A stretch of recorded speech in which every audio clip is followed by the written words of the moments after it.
Long ago, there were 5 kingdoms, each of them vying to become the strongest in the land.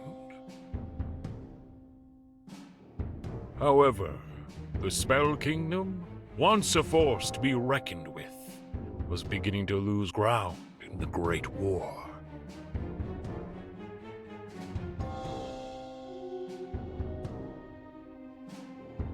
During a particularly harsh attack, the reigning king and all of his most trusted warriors were vanquished, with the kingdom on the brink of ruin.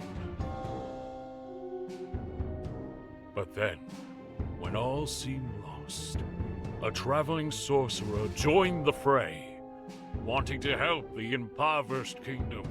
He quickly defeated the attackers in a display of his overwhelming magical power. Grateful for his efforts in their time of need, the citizens pleaded with this sorcerer to guide their kingdom to victory in the war.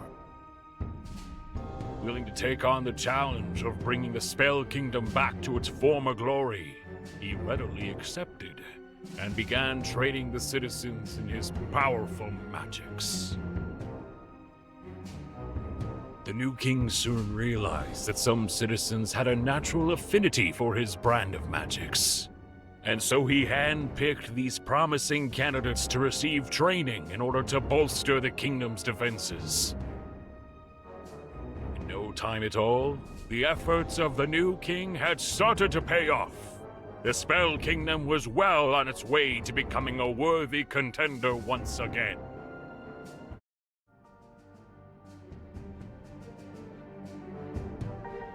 But, despite this effort, they were still unable to consistently defend themselves. They needed a trump card, something to absolutely crush any hope of opposition against their kingdom. And then, it came. During his yearly recruitment of new mages to his elite forces, the king stumbled upon 2 extremely gifted candidates.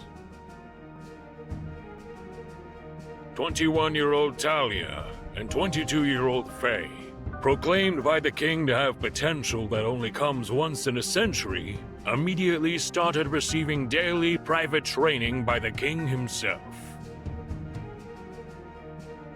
Rumors of the king having lost his mind, or simply playing favorites to 2 pretty women abounded, and so the citizens started to lose faith.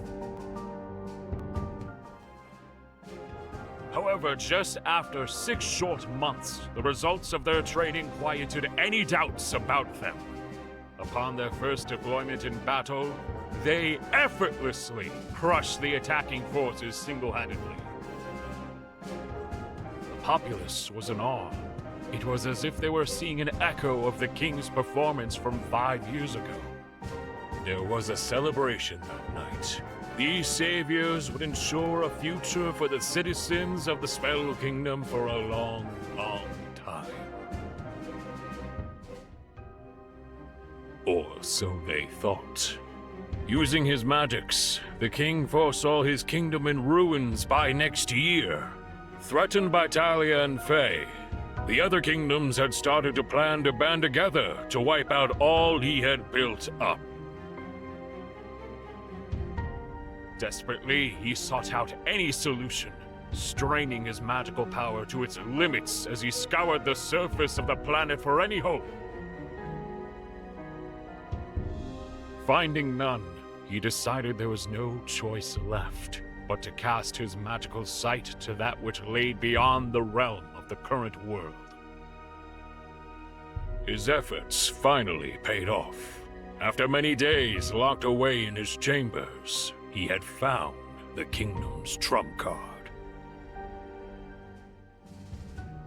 The king had located a powerful weapon in the year 3000 AD. With it, he could overpower any challengers, keeping his kingdom safe forever as the weapon would be passed down from generation to generation. Attaining the weapon would be no easy feat, however. It was fragmented into many pieces across this strange, dangerous and perverted future he had perceived. Worse yet, while he could tear open a portal in time to the future, he could not use the portal himself, as he needed to stay in the past as an anchor to maintain the link between time periods. So, he realized he would need to rely on his two strongest soldiers to carry out this mission, Talia and Faye.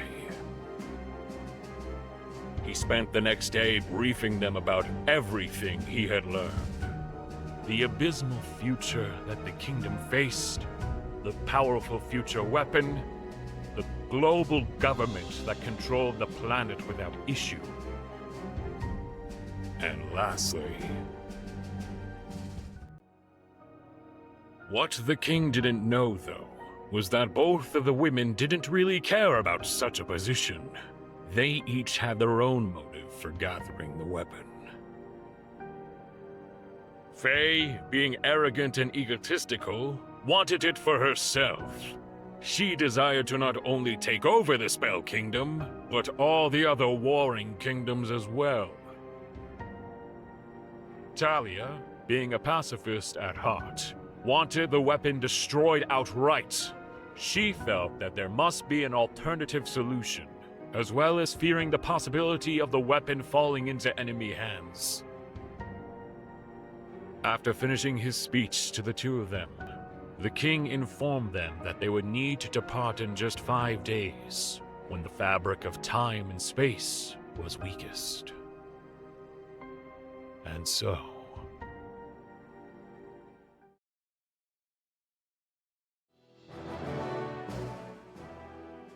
this mission will be unlike anything you two have ever been on before. So get warmed up, stretch, whatever's needed to get ready. And when you want to head out, come and talk to me.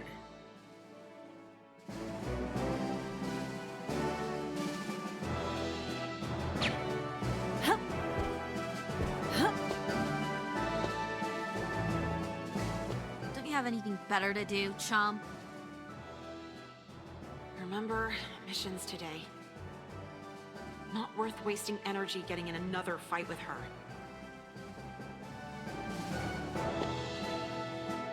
Seriously, stop bugging me and go warm up like the king said.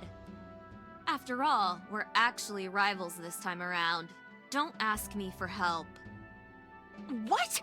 You're the one always asking me to back you up! Exactly. You're the backup, and I'm the real threat, and you know it. Ugh.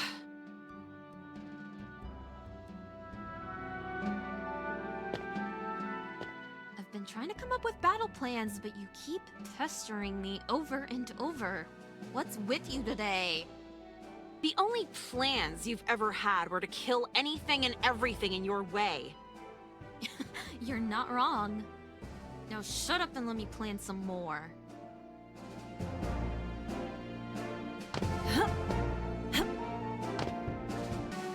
Hey. Listen, chump, you're boring me. I'm not here to chit-chat. I'm here to go on this mission, get the fragments, and... And? Got too bored to continue talking. See what I mean? If I keep listening to you, I'm gonna fall asleep before I even leave. So I'm ignoring you until further notice. Whatever.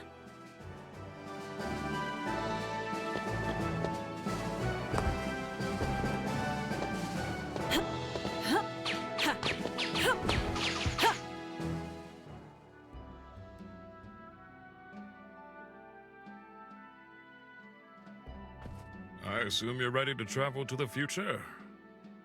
Yes, sire. Uh-huh. We can leave through that portal, right?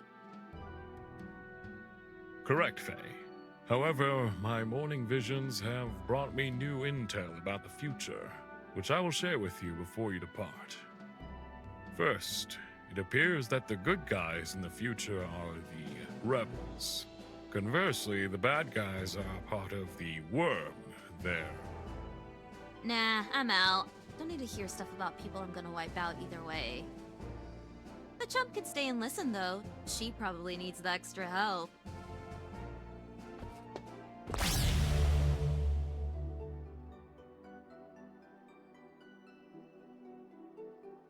Well, I appreciate you staying to hear the rest of the intel, Talia.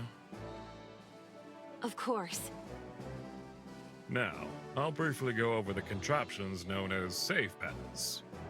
Put simply, if you've stepped on one and saved, they will restore you wholly, mind and body both, should you perish during this mission.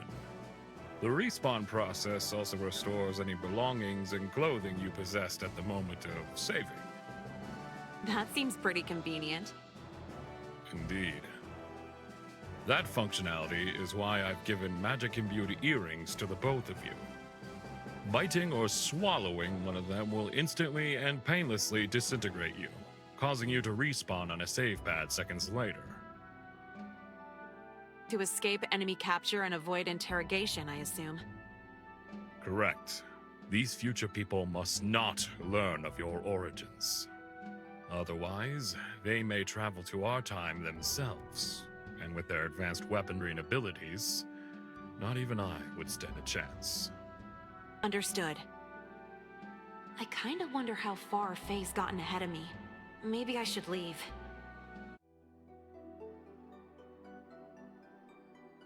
Yeah, Faye's likely got a good head start. I gotta catch up to her.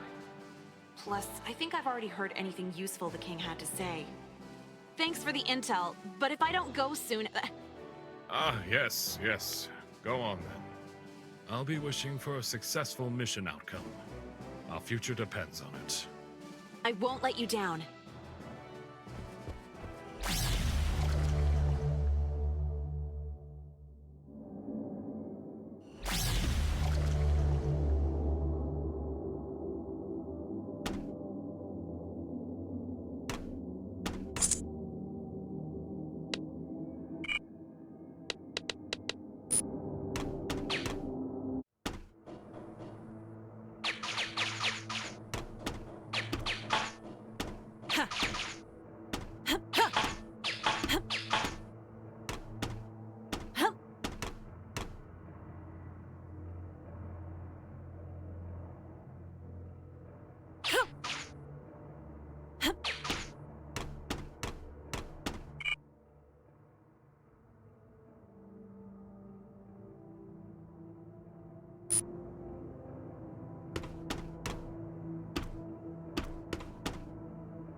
Hold up.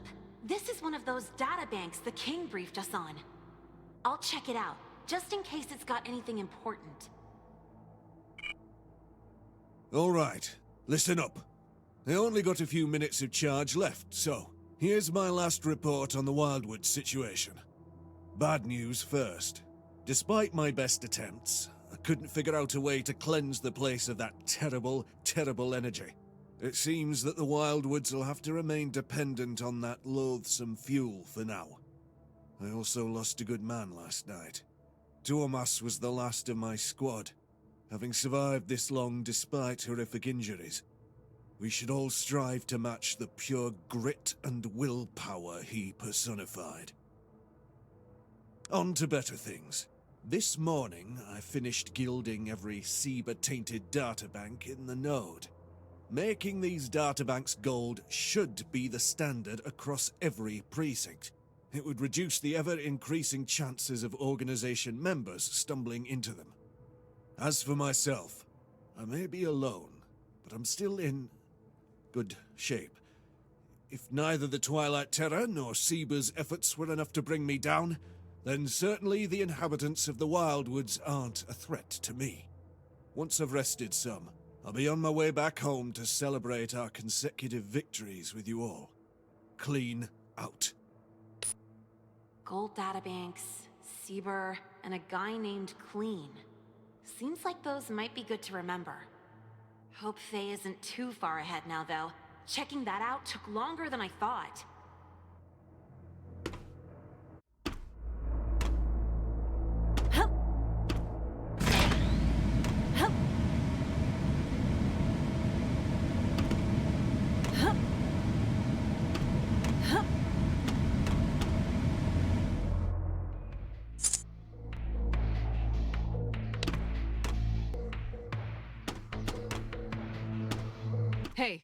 You there. Come over here for a moment. Me? Yes, obviously. Looks like it's as I thought, mostly. But she's missing 2 parts in her hair. Okay, to tell you the truth, I don't have the time to stand around being, ogled by you. I've got strict orders to focus on my mission at all costs. So unless you can tell me where some powerful weapons are at... I knew it! I had an inkling that was the case after looking you over. But the whole looking for powerful weapons part, that all but confirmed it. You're here to recover the fragments, aren't you? How did you know? Are people around here able to read minds? No, but we do have devices for that. Are you really a rebel ally? The king said the rebels were the good guys, right? I hate to lie, but I think telling the truth here might be bad for the mission. Yep, absolutely. I'm all for helping out the rebels. Totally. Really now. But, then that'd mean... that's got to be it. And if that's true... Alright, I decided I'll help you with your mission. As long as you can prove your skills to me first, that is. No sense in wasting my intel and time on someone useless, even if they are an ally. And if you're considering refusing my offer, consider this. I know you're not from around here, which means you're as lost as osmium in the sky. Do you really think you could find the fragments entirely by yourself? She's not wrong on the being lost part. The king gave me info, sure, but it was only a brief summary. Plus, he's never been to the future himself. There's lots he may have misinterpreted or missed during his observations. And this shadowy woman does seem pretty confident she can help me out, too. I guess it couldn't hurt to give working with her a shot.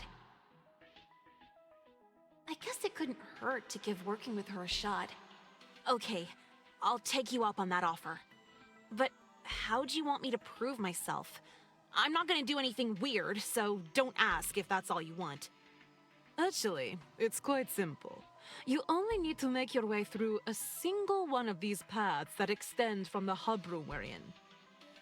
Then, you'll need to disengage a suppression injector by accessing the suppression injector vent console at the end of that path. Paths? Hub room? Injectors? Seriously? Leave this room in any direction and keep going that direction until you hit a dead end. There'll be a big thing with a grate under it in that room. Press the button on the keyboard that says disengage. Thanks for, simplifying it. It's fine. And of course, since you stepped on that save pad earlier, you'll respawn here if you fail somehow. Oh yeah, the king already told me about how these save pads literally remake your body if you die. Said I could swallow my earring to disintegrate myself, to prevent others from getting intel about the past. Huh, I guess he did know more about the future than I'd given him credit for. Good thing I listened to him. Yeah, don't worry. I get how the save pads work. Oh, you do? Given your relative lack of knowledge otherwise, that's surprising, but also relieving. Uh-huh. Anyways, if there's nothing else, I'll meet back with you here after I've reached the end of a path. I'm looking forward to it. There's one last thing I'd like to warn you about before you leave, though. I'd avoid mentioning you're looking for the fragments specifically to anyone around here. Even if they're a fellow rebel ally like myself, it could still put you in danger to do so. Noted. And thanks for the tip. I'm off then.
Huh?